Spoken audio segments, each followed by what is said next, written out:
Assalamualaikum warahmatullahi taala wabarakatuh. Perkenalkan, nama saya Wahyu Ainul Yakin dan saya berasal dari Madura, Pamekasan lebih tepatnya. Pada kesempatan sore ini, insya Allah saya akan menjelaskan tentang sejarah pendidikan Islam di zaman Rasulullah SAW, yakni pada zaman Nabi Muhammad. Untuk memenuhi tugas mata kuliah yang diampu oleh Bapak Zanabullah, salam hormat kami kepada beliau dan terima kasih atas sekian banyak ilmu yang diberikan agar supaya lebih mudah dan supaya lebih bisa memberikan sebuah pemahaman. Maka pertama kita akan membahas tentang Rasulullah, tentang akar muasal pendidikan Islam itu ada. Karena sesuatu yang akarnya tidak jelas, sesuatu yang akarnya kecil, sesuatu yang akarnya lemah, maka dia bisa terombang-ambingkan. Katakanlah sebuah pohon yang masih kecil akarnya, tidak menancap dengan sepenuhnya, ketika diambil maka mudah saja untuk diambil karena memang benar-benar akarnya tidak melekat di sana. Sehingga pada kesempatan kali ini kami mencoba untuk memaparkan dan memberikan sebuah akar yang kuat sebagaimana pengetahuan kami tentunya. Dan ini adalah usaha bagi kami untuk menciptakan akar yang kuat. Begini, tentang Nabi Muhammad. Nabi Muhammad SAW itu mempunyai nama zati, mempunyai nama daging. Ada dua, ada Ahmad, min ba'di ismuhu Ahmad di Qur'annya, ada Muhammad seperti itu. Yang memang kala itu nama di zaman Rasulullah, nama di zaman Nabi itu namanya unik-unik. Ada namanya Abdul Ka'bah, ada Abdul Lata, ada Abdul Uzza, banyak unik-unik yang memang benar-benar nama betul, dalam arti kata betul, tidak nyelempeng, dan itu dianggap aneh bagi orang Quraisy. Itu pertama dimiliki oleh ayahnya Nabi Muhammad, yakni Abdullah. Tidak ada orang yang bernama Abdullah kala itu. Hanyalah Nabi Muhammad, hanyalah ayahnya Nabi Muhammad saja. Bahkan kakeknya itu Abdul Muttalib, bukan Muttalib ya, tapi toknya yang Abdul Muttalib, seperti itu. Sehingga baru dari generasi ayah Nabi Muhammad tersebutlah sebuah nama Abdullah, dan juga nanti anaknya akan menyusul ada Muhammad. Seperti itu mengenai nama saja. Adapun tujuan Nabi Muhammad, sebentar karena saya masih juga mau manggil seseorang dulu, bentar.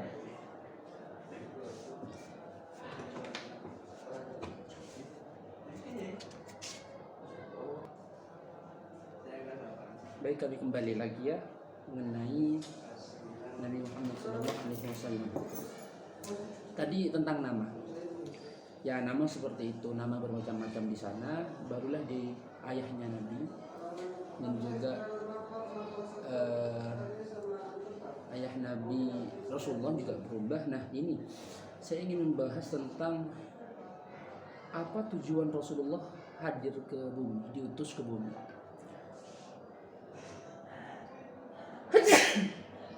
Maaf. Ada yang mengatakan bahwa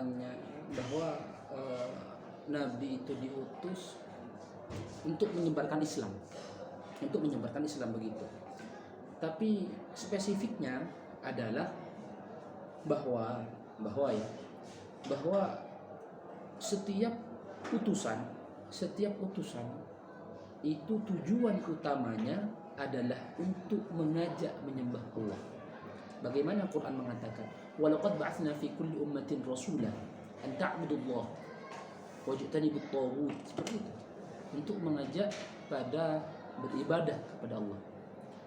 Sehingga tidak salah orang yang mengatakan Nabi Muhammad membawa Islam, tidak salah. Hanya saja kita harus mengetahui akar muasal yang saya katakan tadi. Khawatir nanti terpelesetkan seperti itu.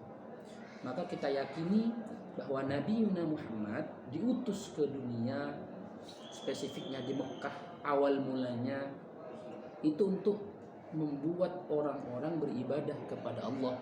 Karena kala itu adalah masa transisi di mana Rasul tidak ada. Sehingga banyak orang yang menyembah patung-patung, banyak orang yang mentuhankan Ka'bah, mentuhankan Lata dan Uzza dan segala macamnya. Sehingga Allah berikan tugas yang mulia itu kepada Nabi Muhammad. Ingat, Nabi Muhammad diutus ke bumi itu untuk menyembah Allah, mengajak menyembah Allah. Lebih tepatnya seperti itu. Walaqad ba'atsna fi kulli ummatin rasula an ta'budullah wajtanibut taghut. Ini tujuan Nabi Muhammad. Nabi Muhammad sendiri itu lahir di tahun 12 Rabiul Awal. Jika berkaca-kaca pada sejarah Islam, setiap bulan di dalam bulan Hijriyah, bulan Qamariyah itu mempunyai sejarah. Ada Dzulhijjah dengan sejarah penyembelihan Ismail, ada Rajab dengan Isra Mi'rajnya, ada Ramadan dengan nuzulul Qur'annya seperti itu, dan ada Rabiul Awal lahirnya Nabi, miladnya Nabi, Maulidur Rasul. Hampir setiap bulan yang di bulan Qamariyah, yang di bulan Hijriyah itu mempunyai fakta sejarah yang mengagumkan, terutama bulan sekarang. Kan sekarang sudah bulan Rajab, di mana bulan Rajab itu, adalah bulan Isra Mi'rajnya Nabi. Hampir sudah. Nabi Muhammad sendiri itu, teman-teman, lahir dari salah satu Bani Quraisy yang terhormat, tapi keterhormatannya bukan karena kaya, karena notabene keluarganya itu ada yang beberapa miskin, tapi dihormati. Nama baninya itu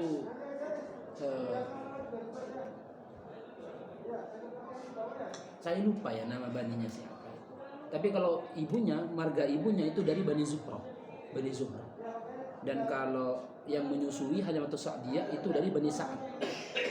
Dari sejak kecil pun Nabi itu memang diasingkan oleh Tuhan, dalam arti diasingkan, dipindahkan untuk ke sebuah tempat yang memang kemurnian bahasa Arabnya itu terjaga di Bani Sa'ad. Contoh sekarang sajalah bahwasanya bahasa itu kadang sudah mulai kacau. Situ mau kemana situ, misalkan itu bahasa apa? Dibilang bahasa Indo tidak, ya seperti itu. Sama juga di bahasa Arab. Ada anak min ainah awalnya kan. Sekarang kalau ke Arab min fin kan gitu, berubah. Maka diasingkanlah, diberikanlah di Bani Sa'ad, di Halimatus Sa'diyah. Karena di Bani Sa'ad itu masih murni bahasanya. Min ainah, anta masih menggunakan bahasa Quran seperti itu. Mengenai pendidikan Rasulullah, ma'ana biqari, kata Rasulullah, aku tidak pandai membaca dan tidak pandai menulis. Rasulullah itu tidak pandai membaca, tidak pandai menulis. Maka disitulah menjadi alasan bahwa apa-apa yang diucapkan Rasulullah itu adalah wahyu dari Allah. Wa ma yantiqu 'anil hawa in huwa illa wahyu yuha. Setiap sesuatu yang diutarakan oleh Rasul itu merupakan sebuah wahyu. Sehingga ada dua tahapan di dalam Islam. Ada pendidikan yang di Mekah, ada pendidikan yang di Madinah. Karena memang sebelum yang di Mekah tadi itu pendidikannya ada beberapa yang perlu kita ketahui. Pertama, misalkan pendidikan yang ada di Mekah itu pendidikan keagamaan, dalam arti mengenalkan Allah itu siapa. Makanya biasanya kan kalau di Quran itu ada ayat makiyah, ada ayat madaniyah. Kalau ayat makiyah, ayat yang turun, ada yang mengatakan turun di Mekah atau ada yang mengatakan ayat yang turun sebelum hijrah. Ayat makiyah biasanya berpotensi untuk menerangkan ketuhanan. Qul huwallahu ahad, katakan Muhammad Allah itu satu. Biasanya itu ayat makiyah. Ya ayyuhan nasu ubudu, menyembahlah kepada Allah. Biasanya itu ayat makiyah. Adapun ayat yang madaniyah seperti apa? Ya selain itu. Semisal contoh yas'alunaka 'anil syahril haram, ada orang-orang bertanya tentang bulan-bulan haram. Biasanya itu ayat madaniyah, biasanya. Tapi tidak bisa menjadi patokan, hanya biasanya kan seperti itu. Yang kedua, pendidikan yang kedua di Mekah sebelum hijrah, pendidikan aqliyah dan pendidikan ilmiah. Setelah ketuhanan diutarakan di pendidikan Makkah itu, maka yang kedua itu adalah pendidikan akalnya. Dibentuk akalnya sebenar-benar mungkin supaya tidak salah.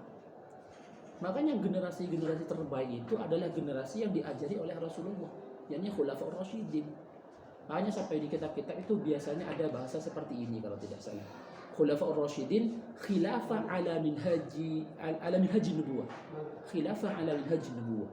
Karena saking benar-benar Rasulullah mencetak pendidikan akalnya, pendidikan ilmiahnya ya dengan ini. Yang bisa mendengarkan hanya sahabat-sahabatnya. Yang ketiga, tidak lepas setelah itu, setelah keyakinan matang, setelah kerohanian matang, maka disinilah ada pendidikan akhlak dan budi pekerti. Sebagaimana Nabi Muhammad itu dipuji oleh Allah karena akhlaknya. Wa innaka la'ala khuluqin azim. Sesungguhnya engkau Muhammad mempunyai akhlak yang mulia. Dan yang keempat, empat poin yang disayang untuk pendidikan Islam di zaman Nabi. Yang keempat adalah pendidikan jasmani atau kesehatan. Ya, jasadiyahnya seperti itu. Karena pada kala itu banyak berat, sehingga jasadiyahnya harus kuat. Ya bukan alasan untuk karena tidak ada perang tidak usah berjasadiyah, tidak. Hanya saja pendidikan yang ada di situ yang saya dapat dari ini, kalau tidak salah saya kan disertasi ini kalau tidak salah. Ya, disertasinya Ustadz Abdul Qatar yang ia S2-nya ada di YIN Jambi. Seperti itu. Untuk mendapatkan buku yang diberikan Pak Zain, saya masih kesulitan untuk mendapatkannya. ada 4 ya. Ada 4 pendidikan. Pendidikan keagamaan, pendidikan keagamaan, ketuhanan, mengenalkan Tuhan. Yang kedua pendidikan akliyah dan ilmunya. Yang ketiga itu pendidikan akhlak dan budi pekertinya. Dan yang keempat adalah pendidikan jasadiyahnya, kesehatan. Ya, ada 3 tahapan dalam menjelaskan ataupun menyebarkan agama di kota Mekah tadi. Pertama secara sembunyi-sembunyi, ya tidak sampai keluar seperti itu. Kedua terang-terangan. Yang ketiga seruan umum. Ingat beda ya. Kalau dari dulu kita berkata tahapan sembunyi kemudian terang-terangan, bagi saya, di saya yang sependek pengetahuan saya, sembunyi, terang-terangan dan menyeru kepada umum.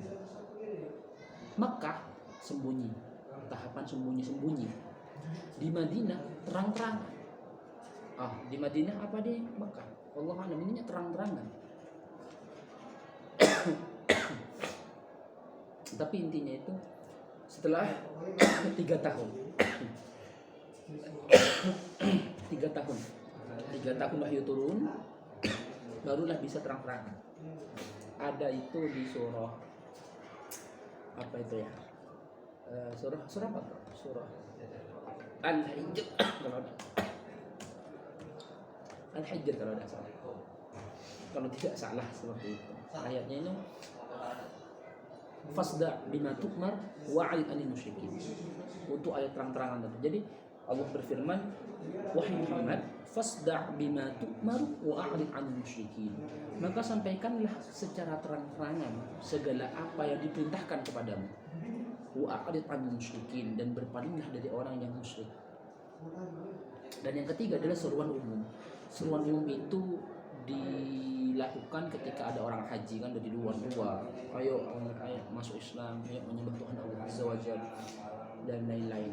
Itu di Mekah. 4 pendidikan di Mekah yang sangat perlu kita pahami betul. Pertama tentang ketuhanan, yang kedua tentang ilmu dan akal, yang ketiga adab dan budi pekerti, yang keempat jasmani, kekuatan kesehatan. Di mana dalam menyebarkan keempat ini ada 3 tahapan, teman-teman. Tahapan pertama itu adalah secara sembunyi-sembunyi, kemudian terang-terangan fasda' bima tu'mar wa 'anil musyrikin tadi, dan yang ketiga menyeru kepada umum, halayak umum, seperti itu. Itu yang di Mekah. Yang di Madinah bagaimana? Barulah yang di Madinah ini agak lebih kompleks kepada tatanan sosialnya. Mulai pendidikan politiknya bagaimana, pembentukan dan pembinaan masyarakat baru hijrah seperti itu, menuju sosial politik yang bagus, yang komprehensif, intelijen, kan bahasanya seperti itu. Banyak lebih kepada untuk di Madinah itu pendidikan sosial dan politik, karena memang sudah akar muasalnya sudah di Makkah. Sudah paham betul qul huwallahu ahadnya, sudah paham betul bahwa orang kalau ketemu anak yatim dielus, disayang. Ada perempuan tidak berzina, sudah paham betul. Akliyah ilmunya sudah ada, kemudian jasadiannya sudah kuat. Maka di Madinah lebih difokuskan pada ranah politik dan kewarganegaraan. Ya, caranya berpolitik bagaimana yang bagus, perdagangannya bagaimana, kewarganegaranya bagaimana. Makanya kan sampai ada kafir dhimmi, ada kafir harbi. Kafir dhimmi itu adalah orang kafir yang tunduk pada kekuasaan Islam, tidak mengorek-orek, tidak mengganggu. Kalau kafir harbi seperti yang sampean ketahui lah, seperti itu. Kemudian juga ada pendidikan anak dalam Islam di Madinah. Pendidikan anak dalam Islam. Kalau mengikuti perkataannya Ali bin Abi Thalib, mendidik anak itu ada 3 kali 7 katanya. 3 kali 7 itu diingat juga. La'ibuhum sab'an, bermain dengan anak kita itu 7 tahun. La'ibuhum sab'an. Yang selanjutnya ad-dibuhum sab'an, didiklah dia 7 tahun. Mungkin dari umur 8 tahun sampai 14. Didik keras dalam arti tegas. Anak mau ini tidak bagus bagi agama, hengkarkan. Dan yang ketiga adalah sahibuhum sab'an. Kalau sudah 16 ke atas, 15 ke atas, itu sahibuhum konsepnya. Fanzur madza tara, sebagaimana Nabi Ismail ditanyakan oleh Nabi Ibrahim ini, fanzur madza tara. Ini arafil manam, aku nak melihat mimpi bahwa aku menyembelih dirimu. Apa? Fanzur madza tara, bagaimana pendapatmu? Nah, kan gitu. Ini perlu diketahui, teman-teman. Pendidikan saya tidak akan bahas panjang lebar, ya, intinya saja. Ketika ada di Madinah ada pendidikan sosial politik dan kewarganegaraan. Kemudian dilanjutkan dengan pendidikan anak dalam Islam. Ya, mungkin hanya sedemikian sih, untuk lebih ke sosialnya saja. Intinya pendidikan sosial itu ada di Madinah. Makanya Rasulullah itu adalah orang yang sangat sempurna di dalam bersosial. Bahkan ayat Al-Quran mengatakan Rasulullah itu tidak pernah marah. Walau kunta fadlan ghalidhal qalbi lam faddu min hawlik. Jika engkau Muhammad hatinya keras, fadlan ghalidhal qalbi, lam faddu min hawlik. Muhammad hancur, tidak ada orang yang di sekelilingnya. Makanya memang Nabi Muhammad itu orangnya lemah lembut karena ada tujuannya. Kalau memang benar-benar seperti itu efeknya, ikuti. Walau kunta fadlan ghalidhal qalbi lam faddu min hawlik. Biasanya ini kan sudah ya, kalau di periode pendidikan Makkah itu ada uluhiyah, pengenalan ketuhanan, pendidikannya, ilmu dan akal dibina dengan betul, cara berpikirnya bagaimana, ketiga ada budi pekertinya, khuluq akhlaknya, dan yang keempat itu jasadiyahnya, kekuatan fisiknya, suruh berkuda, berenang, memanah dan lain-lain. Jika sudah di Madinah, maka pendidikan sosial, politik, berkewarganegaraannya itu dibidik. sehingga menciptakan apa itu perjanjian apa di Madinah, perjanjian yang saya lupa nama perjanjian yang itulah, saya lupa perjanjian di mana Islam, Yahudi, Nasrani hidup bareng di Madinah itu. Perjanjian apa saya lupa, perjanjian Allah itu. Yang kedua adalah pendidikan anak, karena kan sudah tenang kala itu, sudah mulai tenang, agak bisa bernafas Islam, sehingga pendidikan anak generasinya perlu generasi, karena generasi itu sebenarnya aneh, bahkan digambarkan ya. Saya saya pernah mendengar dan membaca bahwa syabab itu asyabab far'un minal junun, salah satu cabang dari kegilaan. Makanya banyak orang pemuda itu banyak pemikirannya yang aneh-aneh, biasa seperti itu. Makanya pendidikan akal ilmunya diasah. Biasanya ciri-ciri pendidikan di Mekah itu, kesimpulannya adalah ciri-ciri di periode Mekah biasanya menanamkan ketauhidan, menanamkan Allah ke dalam jiwa setiap individu muslim, seperti itu. Ya, bisa dilihat dari tauhidnya orang dulu, kan keren-keren. Sholatnya khusyuk, tingkah lakunya bagus, bertemu manggil salam, tidak saling menghujat dan menghakimi. Kalau di Madinah biasanya orang pendidikannya lebih ke sosial dan politik, seperti itu. Tidak banyak sebenarnya yang ingin saya sampaikan, hanya itu mungkin. Semoga ini, karena ini masalah di zaman Rasulullah yang saya tangkap seperti itu. Ada periode di Mekah, ada periode di Madinah. Sedangkan di Mekah itu ada 4: pendidikan uluhiyah, ketuhanannya, pendidikan akal ilmunya, yang kedua, yang ketiga pendidikan karakternya, khuluq budi pekertinya, yang keempat pendidikan jasmaninya. Sedangkan yang di Madinah lebih ke pendidikan sosial politik warga negaranya, dan juga pendidikan mendidik anak, seperti itu. Mungkin hanya ini dari saya Wahyu Ainul Yakin. Terima kasih. Assalamualaikum warahmatullahi taala wabarakatuh.